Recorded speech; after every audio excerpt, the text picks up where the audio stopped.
Hi everybody, my name is Dennis and welcome back to another album review. And before I get into this, I want to apologize for the horribly inconsistent upload schedule lately. School has been incredibly busy. I'm a full-time college student. I recently got a new job. I'm working about 30 hours a week in that. I have a lot going on and it's hard to really keep up with the casual hobbies like this. I still love doing it and I want to do it more and I want to try and be more consistent about it.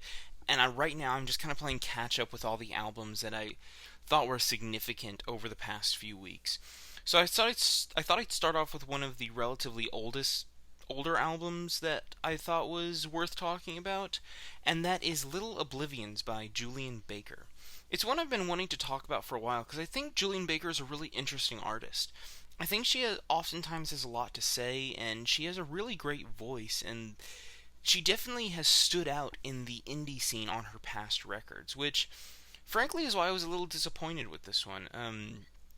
Instrumentally and vocally, there's really very little special on here. She still has some really interesting lyrics from time to time, but she doesn't really develop the themes all that well past the same recurring ideas over and over again. It sounds like she's just kind of repeating herself just throughout the record. And I wish there was maybe a bit more narrative to it, maybe a bit more nuance, maybe a few more interesting lines here and there, because there are still a few highlights on the occasional track, but overall it's just kind of a kind of a meh experience. That's not to say that we are not without a few highlights, though. Hardline, the opening track, is a great one. I love the instrumentals on here. It is so catchy, it's warm, it's fun, it's really exciting, and definitely has some of the most expansive production across this entire record. It also has some of the best lyrics on here, where we get introduced to the recurring theme in this album of addiction and relapse. Now, Julien Baker in real life is no stranger to drug abuse and drug addiction, and to my understanding, she's been sober for a while, but it still doesn't reduce the difficulty in remaining sober, from my understanding of it. And here she goes into great detail with some really powerful imagery of you know, overdosing and taking drugs. I really love the lines where she talks about splitting the difference between medicine and poison, where she's essentially talking about she's taking these drugs and she knows that it's bad for her and it's, killing her inside. It's a poison, but it also makes her feel better physically, emotionally, mentally, whatever it may be, and it acts as a medicine for her that makes her feel better while also just slowly killing her. It's a really interesting line. I think that was definitely one that stood out to me. There was another interesting line on this song here where she says, she says, "Say it's not so cut and dry. Oh, it isn't black and white. What if it's all black, baby, all the time?" It's a really creative spin on that common phrase, "it's not all black and white."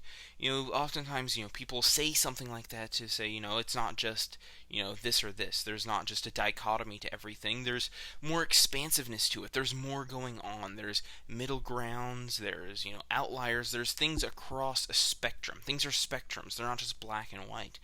But she's saying, what if it's not all black and white? What if it's just black? There's not two choices. There's just one. Or even there's infinitely many choices, but all of them are bad. All of them lead to pain and darkness, where black here is used as a symbol. It kind of contrasts how the color white is often used to represent a purity or even like a heavenly figure. We oftentimes picture angels, adorned in white with their white wings, whereas we see darkness and, a very black color as representing danger or death or pain of some sort. And she's using that in combination with this common phrase to morph its meaning in a really, really engaging way. I really loved that part of the song. It really, really touched me. Bloodshot is another really fun song on here. I think instrumentally it's a really great one. I think the guitars are very warm. The synth lines on it are very good as well. It wasn't quite as engaging lyrically as something like Hardline was, but I still did like the lyrics of it overall, where she's essentially you know, going over giving herself a second chance, giving others a second chance, others giving her this second chance, despite seeing her continue to relapse and continue to fall victim to this really, really horrible thing. Relative fiction I enjoyed overall. It did take a little bit to grow on me, especially some of the more reverby parts towards the start of the song, but the tune is just so catchy. I love the tune here. I think vocally she gives a pretty great performance as well. It ends up being a pretty fun song overall, um, but the lyrics are very, very heart wrenching, if anything, where she's essentially pushing away all of the help that's offered to her, which is something that many people tend to do when they're struggling with something as serious as drug addiction or other mental health related issues. Where she's, pushing people away and she's just refusing all help. I don't need a savior, I need you to take me home. I don't need your help, I need you to leave me alone. It's kind of painfully relatable to hear things like that. It's a sentiment that's carried very, very commonly, again, through these mental health issues. There was one line on here that I found slightly problematic, and it's a problem that I see on other points of the record as well, where it references suicide in a very casual manner almost, which kind of rubbed me the wrong way, if I'm being completely honest. The line, or the lines where she says, because if I don't have a mean bone in my body, I'd find some other way to cause you pain. And I know that this is more likely referencing, how she's disappointing, or maybe she's, letting someone down, hurting them emotionally. But when it comes with the line before it about her, running through the high beams, or how the track opens with, how you see me dangling, it almost sounds like revenge suicide in a way, which I think is really, really horrible.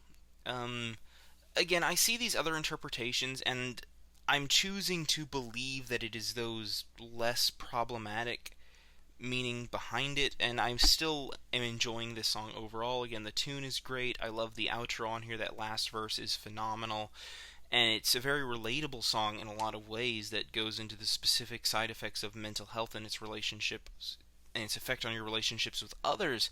But I just don't really like how casually suicide is brought up here. It doesn't feel like the stakes are really mentioned. It doesn't feel as serious. It feels like it's just kind of put out there. It's not as egregious as on a couple of other tracks that I'll get into later, but it was still something I noted on this song. The last song that really stood out to me was Favor. I think vocally it's easily her best on here. The harmonies that she has with some guest vocalists on here are all phenomenal. I love the tune on here. The production is glowing, it is vibrant, it is extravagant, and it ends up being a really, really beautiful song. Again, maybe not quite as lyrically, like, just profound as something like Hardline hit me as, but it still works for what it's trying to do. It plays into these themes established earlier decently well. And I do like the imagery she pulls out later of, sitting on a truck, pulling out a moth out of the grill of it, and, how reflecting on it. It's so much easier to feel gentle and tender towards these non-human things. Like, why can't we just let ourselves be like this with each other? But at the same time, doing that can often lead to even more pain, where it doesn't feel too bad, but it doesn't feel too good either. And I like the comparison she makes to a nicotine patch, where it just doesn't help, which connects it back to that drug addiction that has been established earlier. So now that we got all the good tracks out of the way, unfortunately, most of the other stuff on here just really did nothing for me. Heatwave was a pretty bland cut in my opinion. I thought the instrumentals were pretty boring, underwhelming, and if anything, generic to this kind of indie style. Faith Healer, I thought the tune was really bland. The kind of what's supposed to be probably like the most enjoyable part, where these guitars kind of explode, not really explode, but they grow and they expand, and they have this kind of shimmering sound to them through the hook. It really just doesn't do anything. The tune isn't there. And even though she's talking about drugs and addiction in a similar way, with it being, both a medicine and a poison, we've already gone over that in a Hardline. There wasn't really a need to bring that up again. This is what I'm saying, where she just kind of overlaps these themes, and it's like, well, all right, we get it. Let's talk about a different aspect of this, or maybe a different point in your progress from this. We never really get a growth moment in here. It's all just kind of as is. There's no growth really, and it's little underwhelming if I'm being completely honest. Just how little there is to the narrative on here outside of, she's addicted to drugs, she's hurting other people, she is relapsing, and she is suicidal. That's kind of sums up the themes of this record. And again, there are more nuanced moments that I brought up earlier, and even on some of the weaker tracks, I think there are a couple of nuanced lines on here, but for the most part, it's just really, really underwhelming. And we even get some tracks that are straight up frustratingly boring. Crying Wolf, I thought the instrumentals were so lackluster. It is bland, the piano melody is not that good, and it's just a really, really mediocre track in essentially every aspect. And it was one that brought up suicide in probably the most frustrating way out of all the tracks on here. Um, Especially when she talks about, couldn't stand the thought of having everything to lose, so I tied a knot. She's presenting suicide as a solution here, which I know that's how people will see it when they're going through this, but she doesn't convey that cause and effect relationship very well, and it seems like she's just presenting this as a solution to problems, which I find extremely frustrating. Zip Tie was another really weak moment on here. The instrumentals are muddy, the guitars are ugly, they just don't work very well, and lyrically there's really nothing going on here that's interesting at all. Um, Ringside was okay. I like that guitar melody at the very beginning, and I like the vocals at the very start of the track, but everything else is really underwhelming. The tune is mediocre, the story and narrative behind it, where, you're relapsing and it's almost like you're putting on a show for someone else as they kind of just watch you relapse and go down this spiral. It's fine, I guess, but it just does nothing for me again. I think the tune is just really underwhelming. The guitars are produced pretty poorly, if I'm being honest, and just nothing about it stands out to me much.